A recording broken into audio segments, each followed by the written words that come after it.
Good evening. This is Dr. Kenny Levine with Health Talk. Health Talk is seen on WEYW19.com and UVerse Channel 19. It's a health show about your entire body, from the top of your head down to the bottom of your feet. I happen to be a dentist. I'm a periodontist. I deal with gum and bone disease. We place dental implants. We treat infants of 3 days old up to their great-grandparents who may be 100 years young. Traditionally, we dealt with dealing with the problems and the infections of the gum. Today we do a lot of cosmetic procedures, but tonight we have a very special guest. I'm here with Dr. David Robertson. David, welcome. Thank you, sir.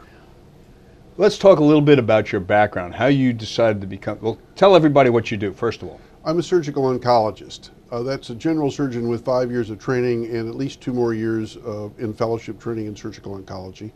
And we deal more specifically with cancer. Okay. Now, I know several oncologists, and you're very special people. As a surgical oncologist, I would imagine that you're trying to eliminate the disease whenever possible. Is that right? We're often the first line of defense. The medical oncologists view themselves as the only true oncologists, but there are radiation oncologists. That's most of what radiation therapists do. And there are a few of us who are surgical oncologists. The Society of Surgical Oncology sanctions training programs. There are about 50 new ones coming out in the U.S. each year.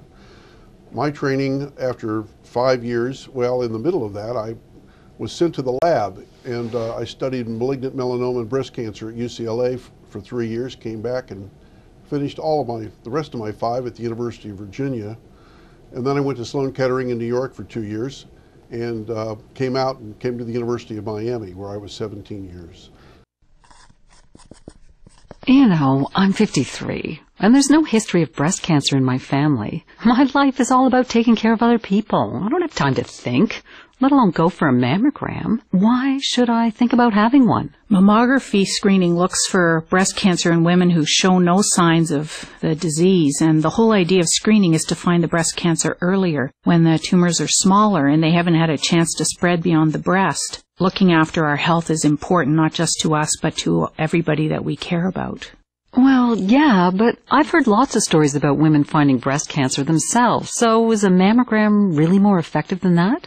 I would say the vast majority of my patients with breast cancer have been found through mammograms. Mammograms can pick up very small changes in the breast and very early signs of breast cancer before you can feel them. But it is very, very important for you to be aware of your breasts, to know how they look and feel normally and how they change over time. And if you do notice a breast change, definitely come and talk to me about it rather than hoping that it will disappear. I've heard it's painful, that your breast gets squished hard between 2 metal plates. Yes, you do feel a few seconds of pressure on your breast while the 2 pictures are being taken, and it is somewhat uncomfortable, but it doesn't harm your breast, and it certainly doesn't cause breast cancer to spread. You shouldn't really feel pain with it. The cancers in the breast, which is a very large population base, it's about 250,000 women in the U.S. this year will have breast cancer. First diagnosed. First diagnosis, yeah. And we're getting better at finding them early and saving more people, thanks to mammography. They do fairly well most of the time. Most people come in with a relatively small lesion. When I first started, most of the people came in with something palpable that they'd found or their doctor had found. Now almost everything is found on mammography or ultrasound, and it's not palpable, so it's much earlier. With the really big cancers, sometimes we go ahead and give preoperative chemotherapy to shrink the cancer down. That makes things cosmetically easier for the patient. I understand. Patients who have a strong family history, I have a friend who has multi-generational Yes, sir.